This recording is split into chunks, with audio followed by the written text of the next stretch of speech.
Matt from InvestiQuant. Today is Thursday, July 16th, 2020. And this morning I wanted to show you one of the bias alerts that is likely to be in play for the ES. So I am in the bias alerts section. For those that don't know, the bias alerts are pre-made biases that we have loaded into the platform that will give you some ideas to look at. Some of them are pretty strong. Some of them are just days that maybe you want to avoid some scenarios in, and others are some that you want to potentially turn into strategies. So we got a bunch of them that are preloaded in here, and we tell you when they are true for the current trading day, so you always know when they will be applicable.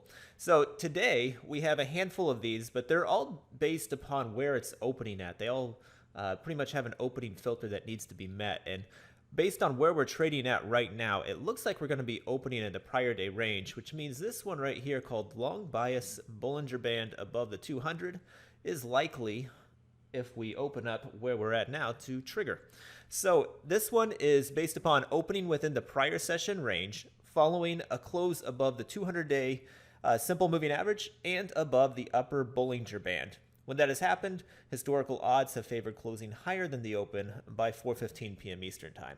So these are the results historically. If I click on this little button right here, it's going to load it into Discover, and we can see more details.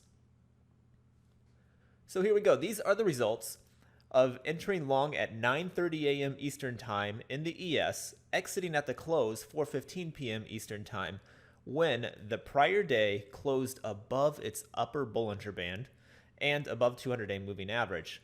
When that has happened, the next day, if you open within that prior day range, historical odds are over here on the right for that setup. It has happened 135 times.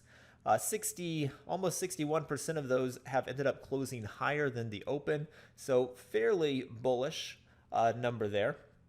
Average win larger than the average loss. Equity curve looks pretty nice as well. Let me go ahead and go into symbols and settings and add the other instruments to this pattern. I don't believe this is true for NASDAQ today, but it probably is for the YM and Russell. All right, here we go. So when I add the others to it, same setup. You can see the ES still has those same stats here, 135 samples. NASDAQ, which this is not true for today, 168 samples. YM, this should be true for, assuming we open in prior day range, and Russell as well. Both of those hanging out 144, then 143 on the sample sizes. Looking at the win rates, all of them fairly bullish. Russell is the weakest at 55%. YM, 65%. So that one is quite strong. NASDAQ, again, not true for today, but it's hanging right around that 65% as well. So all four of these in agreement, historically, it has been more of a bullish bias for that day.